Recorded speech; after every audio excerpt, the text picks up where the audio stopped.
Praise the Lord. கர்த்தரும் இரட்சகருமாகிய இயேசு கிறிஸ்துவின் இனிதான நாமத்திலே வாழ்த்துகிறேன். கர்த்தர் உங்களை ஆசீர்வதிப்பாராக. இந்த இனிய நாளை காண செய்த தேவாதி தேவனுக்கு ஸ்தோத்திரம் உண்டாவதாக. இந்த நாளில் நல்ல கிருபைகளை தந்து கர்த்தர் ஆசீர்வதித்து வழி நடத்துவாராக. நீதிமொழிகள் புஸ்தகம் 3வது அதிகாரம் 6வது வசனம். உன் வழிகளிலெல்லாம் அவரை நினைத்துக்கொள், அப்பொழுது அவர் உன் பாதைகளை செவ்வைப்படுத்துவார்.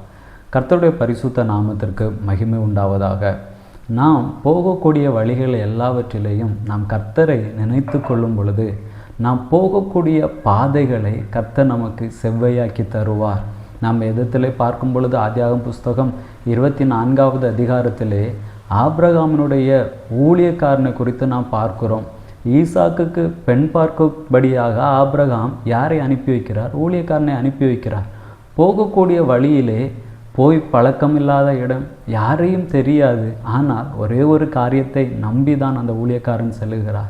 கர்த்தரை நம்பி போகக்கூடிய வரக்கூடிய எல்லா இடங்களிலும் கர்த்தரை நினைத்து கொள்ளுகிறார்.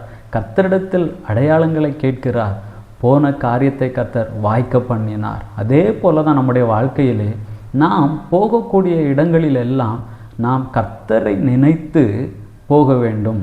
கர்த்தர் இந்த காரியங்களை வாய்க்க பண்ணுவார் என்கிற ஒரு நம்பிக்கையோடு கடந்து போகும் பொழுது நிச்சயமாக அந்த காரியங்களை கர்த்தர் வாய்க்க பண்ணுவார்.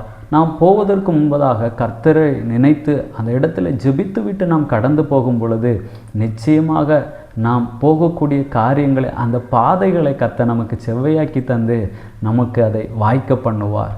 ஜெபிக்கலாமா? நல்ல தகப்பனே, உம்மை நன்றியோடு உம்மை துதிக்கிறோம், உம்மை ஸ்தோத்தரிக்கிறோம் அப்பா. நாங்கள் கடந்து போகக்கூடிய எல்லா பாதைகளிலும் உம்மை நினைக்க கர்த்தர் எங்களுக்கு நல்ல கிருபைகளை தருவீராக. உம்முடைய நாமத்தை மகிமைப்படுத்தி எங்களுக்கு நாங்கள் கடந்து செல்லக்கூடிய பாதைகள் எல்லாவற்றையும் எங்களுக்கு செவ்வையாக்கி தாரும்.